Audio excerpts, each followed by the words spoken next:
we hack the code and flip the tag.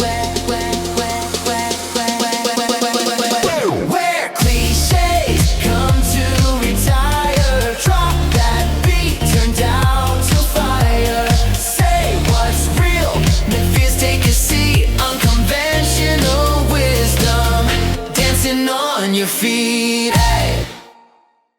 Hello and welcome to Unconventional Wisdom, about conventional wisdom. I'm your host, Kim Miller-Hershon. So excited to have Ken Cox here today. We are in for a wild ride, my friend. So let me tell you a little bit about Ken. And if you're a regular listener to the podcast, I just want to let you know that today's conversation is going to be a little bit different because the questions are going to be a little bit different than I usually ask. So when I say you're in for a wild ride, I am not joking. All right. So again, Ken Cox, he is deeply passionate about empowering small businesses and solopreneurs and has made it his mission to support entrepreneurs of all sizes. He's the president of River City Internet Group and the visionary behind InLink.com, a platform built specifically to provide every tool you need to be successful in business. InLink.com offers an office suite that includes email, spreadsheets, documents, cloud storage, along with a robust CRM that supports unlimited users, eliminating costly per user fees. So he is here to share his expertise on small businesses. He's also an expert and has lots of opinions about AI and AI in the workplace. And so we're going to focus some of our conversation on that because I think he's got just some really interesting things to say about that. So Ken, first of all, welcome. Thank you, Kim, for having me today. I appreciate your time. Yeah, absolutely. All right. So we're going to start with a random question because we always start with a random question. So actually have a two-part random question for you. How did you get into stand-up comedy? And the second question is, what did bombing your first open mic teach you? Okay. How did I get into comedy? So I wrote not my first book, but I wrote my first book that I actually am proud of. Right. So I didn't want to write the book, Reclaim Sobriety. I fought with it. I was writing for about 3 years and finally gave in to the pressure of my editor and everything else and wrote Reclaim Sobriety. And after it was released, I got bestseller and we did, all of the categories. We had #1 new release. And I had such a good time writing Reclaim Sobriety from a point of lived experience. Everything that I had written before that was like pieces and how to, but this was from lived experience, things that I have learned. And I really enjoyed that entire process. So I wanted to write another book and I sat back for a little while and I did go to journalism school out of high school. And I was just thinking about what could I do to live an experience and write about that in real time.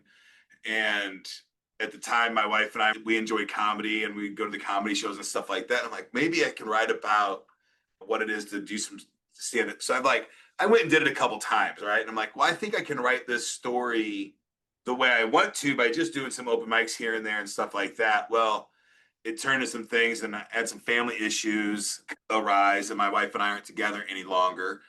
But one of the things that I realized during Reclaim Sobriety and my boxing school and all of my coaching, the biggest thing that I realized in transformation, that the two core fundamentals that I believe have to be there are the identity of the person that you want to be or the activity that you want to do and the core values of that identity. So I was like, well, let's test that and see what happens. Let's absorb the identity of a comedian and create a set of core values like I would train to be a comedian, like I would train to be a boxer, and then write about that. And that has been, outside of having a wonderful family and beautiful children, opening a data center at the age of 25 and bestseller, it's been one of the most fun life awakening things, self-transformational things that I have ever done in my life. And I enjoy it at a level that I can't quite put into words. So that's how I got into comedy. My first bomb, rough. I did a lot of acting classes and stuff in high school and college. I've been on the radio a lot. I've been TV, all those things in plays. Boxing, you lose quite a bit. In training, you kind of humiliated a lot when you lose. So getting knocked down is not something that has, I came from the bottom. I'm always getting up. So getting knocked down doesn't bother me that bad at all. The big difference there in comedy, and I think where it's so raw, is that it's just you and your words and your lived experience with the expectation of making the audience hopefully giggle. It's a lot of variables that play at one time, and it's just you live completely raw. So knowing that and absorbing those losses, it's kind of exciting because I get to learn how to navigate through them. And comedy taught me the power of silence more than anything else ever has. Oh, isn't that interesting? Yeah. Interesting. Okay. Well, I'd like to start our conversation, focus our conversation today to begin with on AI and the workforce. Because, first of all, it's such a hot topic. And second of all, you have experience with data centers and creating the product that you've created. So you're really immersed in the sort of world of AI and work and so forth. So Yeah. that being the case, everyone keeps asking, will AI take our jobs? Yes. Right? And I think the better question probably is which part of jobs are already getting erased and what should people do about it? It's a tough thing. And the technology is moving so fast, right? And there's only a handful of countries that are in this race, right? So there's a lot of the world that's just sitting on the sidelines that doesn't even know what's going on. And a small percentage of America and China even know what's really going on. I have managed, hundreds of thousands of websites in my life. I've managed hundreds of thousands of computers, moved them across the country, across the globe, connected more servers than most people on the planet ever will see or think about. There is no job on a computer that requires a human any longer outside of voice direction at this moment. Now, that being said, there's 50 years of programming that needs to be redone and security holes and all this stuff. But just to give you an idea, we have a software package that required 700 employees to build and deploy and manage. That code base is 100% supported now with no humans. And arguably better, arguably more secure. The time frame to add features or anything of those things are far superior. And I'm talking about stuff like you can make AIs today run your social media for you. Right. Right, like completely 100%. And now with the stuff that's come out in the last week and a half, changes the entire game for people with a Mac Mini and a program called Moltbot. You can do all kinds of stuff, and it's just a free software package that will manage anything you want just by talking to it. And you can talk to it through your text message or WhatsApp or Slack or however you want to talk to it. And it goes out and does things for you. It's scary. What should people do right now? I think right now people should be playing with AI the best that they possibly can. And the only way that I can tell you to do that is take the thing that you're most passionate about in the planet. And maybe it's 5 things, maybe it's 4 things. Tell an AI, pick it, Grok, OpenAI, whatever one. If you're like me, you'll download OpenLlama and run a local model so that you're not sharing this data with the rest of the world. Give as much as you can and say, hey, what are things that I could be doing with these things that would make me more fulfilled in life and help me pay my bills? And then take an hour a day of your life and don't watch Netflix and play with it as much as you can. Make a video, make a song, make a poem, do all that stuff.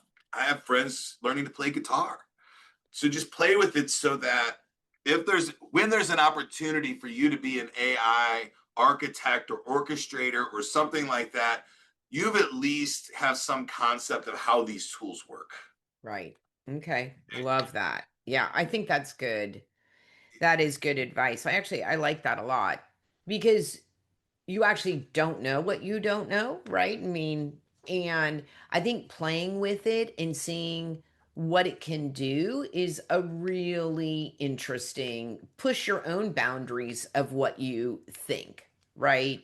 So, in your world, right, data centers, enterprise clients, where are you seeing AI create false confidence, right? The illusion that humans don't need to understand systems. Where I see it picking up a lot of skills is that it understands emotional intelligence better than most humans. The biggest gap that I can see is just laziness and trust in technology. Up until ChatGPT 3.5, we had pretty crappy AI. It didn't do very good. Mhm. So there was a handful of people playing with like Jarvis and some other AI models that were really kind of, I would call them like synonym replacers for words in long documents, right? Like, oh, rewrite this document. It would kind of change use synonym database to do that. So we didn't really think that this was going to come. I mean, there were some people that didn't come as fast as it did, but it did. But before that, the answer the computer gave you was the correct answer. I would look up a customer ID and it would give you the data. So we went from an objective compute to subjective compute, and people don't understand that at all. What they don't get is that this is literally guessing an answer. It's more accurate than most. It's inference. It's not very different than how humans think, right? It just happens in silicone instead of fiber or carbon. But I forget what the question is. People don't understand that's a huge difference in Right. how compute is happening. So Right.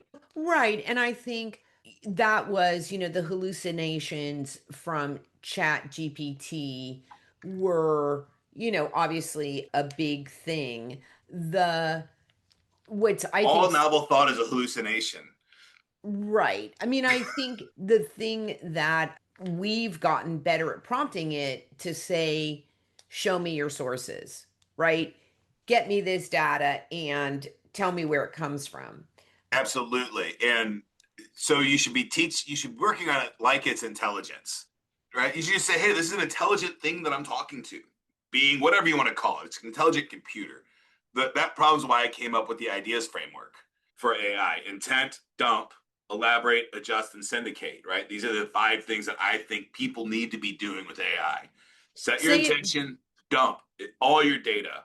Something that people aren't realizing with AI that is a superpower that AI has. If I'm a linear thinker by default and I give AI all of my linear thoughts and I ask it questions like, how can I be productive or what can I use creative out of those things? It will help me be a nonlinear thinker. It will do this by default. And if I'm a nonlinear thinker and I dump all my data in because I need to communicate with linear thinkers, it will put them in nice bullet points for me and it'll help organize it in a way. So if you do that dump piece with AI, just give it as much information in the output format that you are most comfortable with. It will detect that for you and output either in the chaotic form like you do now, or you can output it in much more palatable formats for people. And I think Mhm. that to me is a beautiful thing and worth keeping AI in production because I think it's going to help humanity. I think it's going to help all living creatures on our globe communicate better. Mhm. So, if you were advising, somebody, a young person coming into the workforce right now, what's one skill that you think AI won't replace? The court gesture, sure. Any experience based AI can replace everything. What will humans allow it to replace, right? I think we're going to see some pretty big political moves in 2026 as we see more self-driving vehicles and self-driving fleets start hitting the market. What are the unions going to do? These are big clash moments that are going to happen. They're happening in 26 or 27, right? So that will give us a better idea of how this thing's going to flow for humanity. Is humanity going to accept it and let it take the jobs, hoping that we get this utopia at the other side of it, or are we going to fight it? My belief is if we fight it, we're going to be in dystopia longer than we need to be. But I don't see where it is. If I'm a kid today, I am in hydraulics, or I'm just investing in uranium. I mean, I think those are the two things, right? Hydraulics is going to be huge. We're going to have more robots on the planet than anything else. And until we get enough robot support to have robots that are supporting the other robots, we're going to need to know hydraulics, electrical engineering. I think those are going to be huge fields that are still going to require humanity. And then anything government related requires bureaucracy. Oh, funny. Okay. What leadership mistake do you expect to see explode over the next 18 months because of AI? Where are leaders going to get it wrong? The big one that I see is just not adopting it, just acting like it's not coming, Right. which the labor force is hard to staff right now.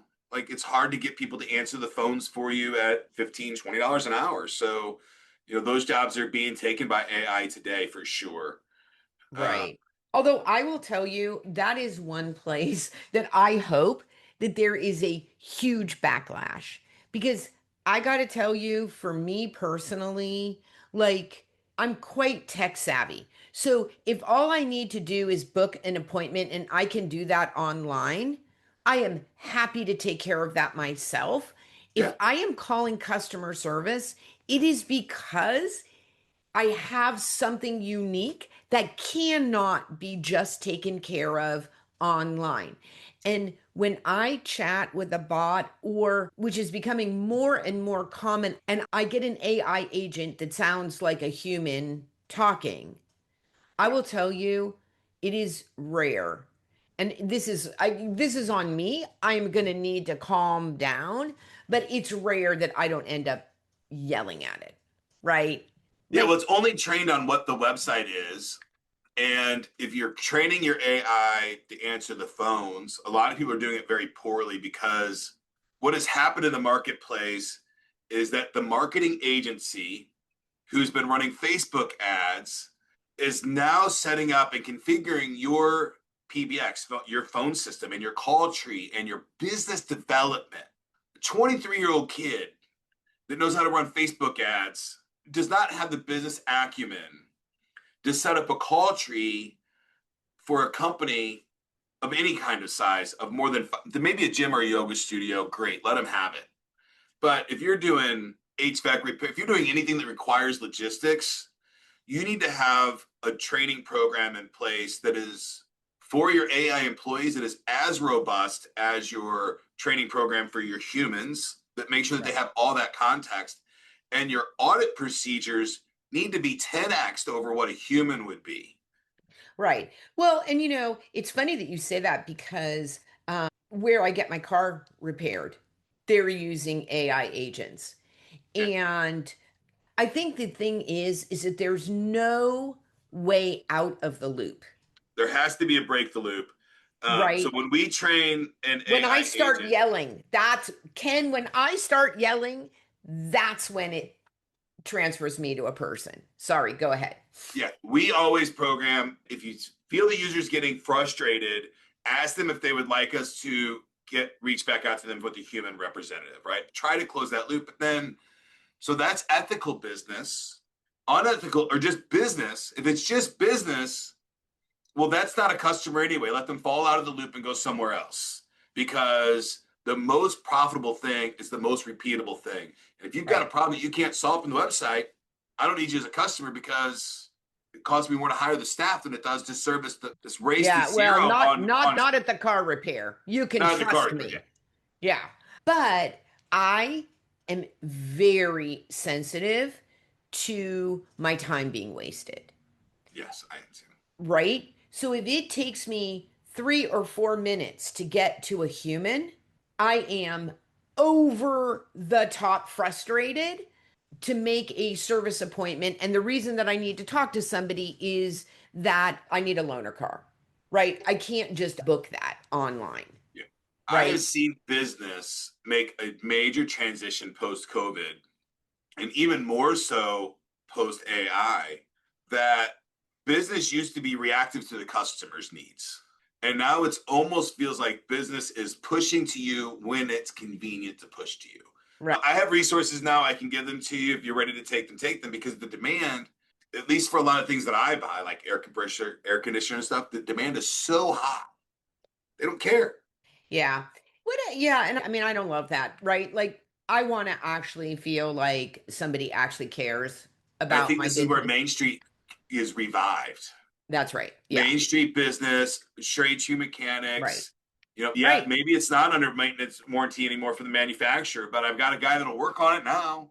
That's right. And even listen, I understand that Amazon is like the big bad, right? Like everybody likes to bash Amazon, Well, we all but do. the reality is that they'll take my stuff back, right? Like it's very convenient. And I actually, as much as they are demonized these days, I still feel like Amazon has me in mind in terms of convenience, and that's important to me. Yeah, they have their value proposition down. Absolutely. Yeah, I don't think they care about you, but they right, care about the value proposition and what they provide to their client. right. Absolutely. And they nail it. Yeah, And if people complain about it, we all knew, like, I've been selling hosting and websites for 25 years. I've been telling brick and mortar businesses you need to have an online presence. I've also been saying, hey guys, like maybe you shouldn't buy 100% of your goods and services from one online store. Maybe we yeah, should be going to Main Street. Maybe we should be doing these things, right? I mean, the crystal ball's been clear for a long time that right, as you move to right. online retail, you lose the brick and mortar, and if you lose the brick and mortar, then you lose jobs. You lose. Right. I mean, right. Like, who knew? You know what's wild, Ken? You're talking about mainstream businesses. Like, I find myself being like, I need to go to my local big box store, right? As opposed to going to Amazon because that's going to go away if, Yeah, right, if we don't shop at those stores. Like, how crazy is that? it's hard for me to go find a shirt in my town, right? Like for me to go buy a new shirt, like, hey, I want to go clothes shopping. I have just the malls left. Right. That's Yeah. it. And they're decreasing at a pretty Yeah. big rate too. So, Yeah. I mean, unless we all just want to wear the same thing, I guess, Yeah. long All term. right. I am going to just totally flip this conversation on its head. Okay. And so we've talked a lot about AI, and and we've talked a little bit about comedy, right? A lot about AI. Now I want to talk a little bit about being a neurodivergent entrepreneur. And so I think the first thing that I want to ask you is what does it look like on a random Tuesday when nobody's watching? I mean, the days are pretty filled, right? My days are 15-hour days with multiple different things, right? So Tuesday, I get in the data center. My first hour is I call it feeding the animals, balance the checkbook, say hi to everybody, make sure that the cleaning crew took the trash out the night before. It's kind of just making sure, right? Like anything left over from yesterday that I need to deal with today, you Uh-huh. know, and that's first. From there, project-based work is fills my day for the most part, Right. Right. right? So let me refocus the question. Okay. So before we got on, we were talking a little bit because obviously I wanted to check with you and make sure that Right. it was okay that we had this conversation. You're a pretty open guy, right? And you said something really interesting to me that you actually have just been recently Diagnosed diagnosed, with right? autism. With autism. So talk a little bit about that and what that means to you at this point in your life. Yeah, we'll go all the way back to kindergarten. In kindergarten, I was diagnosed, I'm going to use the R word, with no visual indicators. And I was put in a special school district. I didn't know my right from my left, couldn't read to save my life, and didn't know what hand to write with.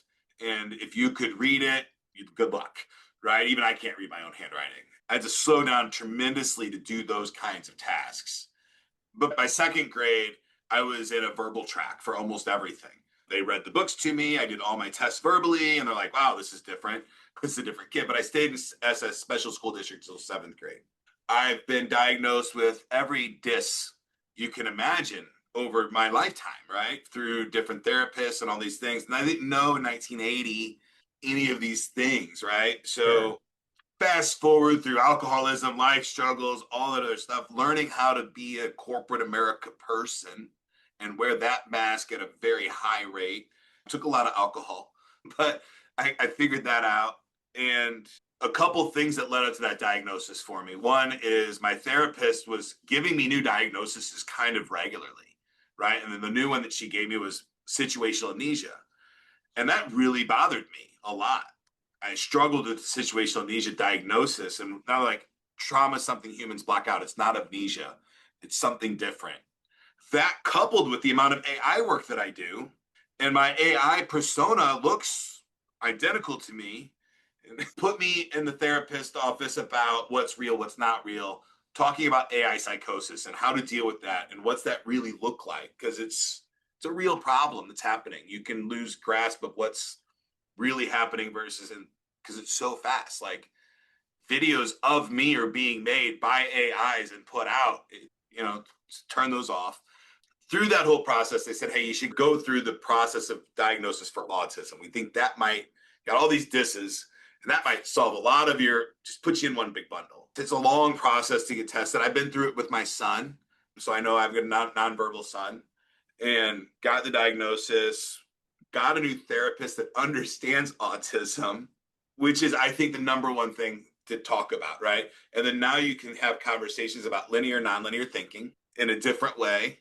And when you couple that with AI and you start learning the neuroscience behind all this stuff, and you understand vectors and you understand weighted connections, and it's really a beautiful, beautiful thing. At this moment in my life, I couldn't be more satisfied with where the whole debacle landed. Right, right. And so you worked for a long time. Obviously, you knew that your brain worked differently, but really didn't 100% understand kind of what that was. What do you think is one workplace norm that quietly discriminates or punishes neurodivergent people? It's challenge. Rigid workplaces both encourage and discourage.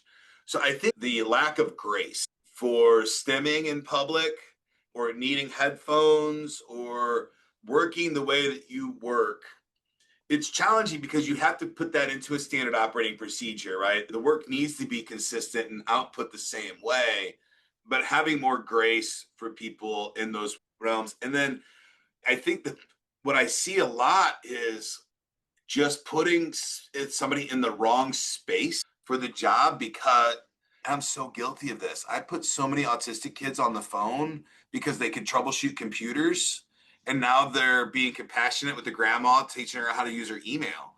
And it's just the wrong person for the job, right? And now you have an employee that has an amount of anxiety about picking up the phone, loves the tech, right? And I don't know how to Mhm. solve that problem. Right. I don't know how to Well, solve it right now, but the expectation of people doing things that give them high amounts of anxiety and for them to excel at it all day, every day, right. it's not going to. Well, and I think the other thing, because I actually have some clients who are high functioning autistic, who are like you, got diagnosed way late, right as an adult. And we're so relieved to actually get the diagnosis, right? In fact, found it the same way as you to be like very helpful versus something like that's a label or something. And one thing that comes up is physical space, especially after the pandemic, how there were so few individual offices for people, right? So we're putting a lot of people into cubicles or like these big spaces where there's a lot of stimulus, right? Yeah. And that Problem. can be really overwhelm somebody's nervous system. Yeah, I think having safe places for people to exit to is important. I don't think we're going to be able to get rid of herds of humans, but accepting somebody splitting off from the herd and getting their safe space and getting their self-regulated. In big groups, typically people sync as well, depending on how sensory avoidant or sensory seeking you are. Right. Yeah. It was interesting. We were working last week, and what came up is it's a distributed workforce, right? A fully remote workforce. And the founders put out a, a message that they wanted everybody to be working from co-working spaces. And it just doesn't work for my client, right? Like, just that environment is not the Nothing. right environment. And it's interesting, like, how you respond to that, right? Like, you want to do what your boss tells you to do. Well, And, I don't know if you should, right? I think it's that right, person's decision. And as a business owner and an autistic person, it is the business's owner's job and it is their business. They set the culture. If they want people in the workplace working together, then that is their prerogative. It is your prerogative as an employee if you want to work for that employee or not. And I think that has to just be the norm for humanity. There are businesses that are going to want people to be on site for morale purposes because that's the culture that the business owner wanted to create. That, in essence, is the product now, right? And bringing somebody in, and I don't know what we're going to do about work labor rights and stuff, but bringing somebody into that environment that doesn't want to adopt the culture of the company is toxic to the company, and it's a virus, so it can't happen. I'm all for individual rights, but I think that to have a person say, hey, because of me, this culture has to die, isn't right either. yeah, I mean, you bring up some really, like, really cogent points. I think it's complex, right? I mean, I think basically what you're saying is it's complex. And I'm going to fall more on the side of the business owner because he's the creator there, and you're asking to come in and be part of that creation. If you're going to be part of Although, that right, creation, that was not the norm, right? it's always been the norm. I've No, no, always no. asked for a But what job. I'm saying is, in the particular case that I'm talking about, that was something Oh, that came down after the person joined, right? yeah, Right. yeah. And also, too, I own a business too, right? Like, I have people working for me. I think you don't always know, right? Like, you're thinking, oh, it would be good for everybody to have the camaraderie, to, right? Like, you have one point of view. You don't necessarily know how it may adversely affect people because you're doing it to make it better, right? You're doing it to make it better for the company, not better for the individual. It's Fair. better for the system. I said, now you're talking, it's large system management now, right? So the individual sometimes are going to have to fall out of that because they're not the right fit.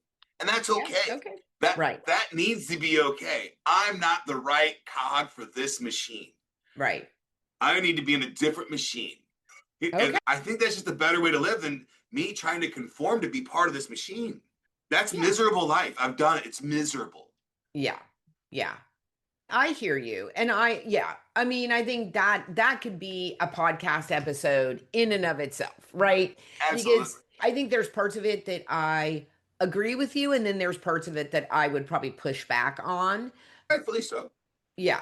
Okay. I have one last question for you.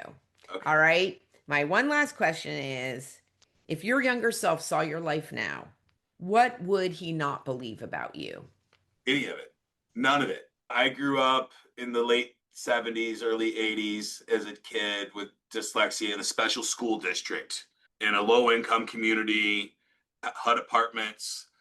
At the time, gas pump attendant was a job. That's what I wanted to be when I grew up. Like, I aspired that if I was going to live, because I was in and out of jail at 13, like my parents seldomly had full custody of me. So I didn't think I was going to live. And if I did, it was just the trailer. And if I had a job that was a job that somebody paid me and not just floating around the planet, it was going to be a gas pump attendant. Until I found technology, did any of that change? I love I would that. not believe any of it. I would have bet you any amount of money that I'd have been dead by 25. Wow. It's pretty profound. Yeah. And Really. I tried a few times. It was close a few times, right? We came close to the other side. I'm not sure if I saw it or hallucinated, but we were close a few times. Yeah. And look at you now. Yeah, I'm having a good time and helping Yeah. people grow. Yeah. Incredible. All right. Well, you can find Ken's information. He just kind of threw it in there very quickly around this ideas framework. But Ken will put that in the show notes, some links to that. And also his, if you want, we can put the book. Yeah, just send people to kencox.com. Okay, perfect. So we'll send people to kencox.com. You can find all of his information there. Don't you agree? He's an interesting guy. I promised an interesting conversation, right? And I am Kim Miller-Hershon. You have been listening to Unconventional Wisdom, about conventional wisdom. And what I would love you to do, aside from sharing this fabulous conversation that we've just had, is I would love for you to subscribe to my newsletter. So we put it out once a week. It's got one like great thing in it and a good tip for actually executing on the thing. So please check that out. Ken, I think we did it. So go out there, friend, and go be a better human. See you next time. Where cliches come to retire. Drop that beat, turn down to fire. Say what's real, make fears take a seat. Unconventional wisdom, dancing on your feet. Hey!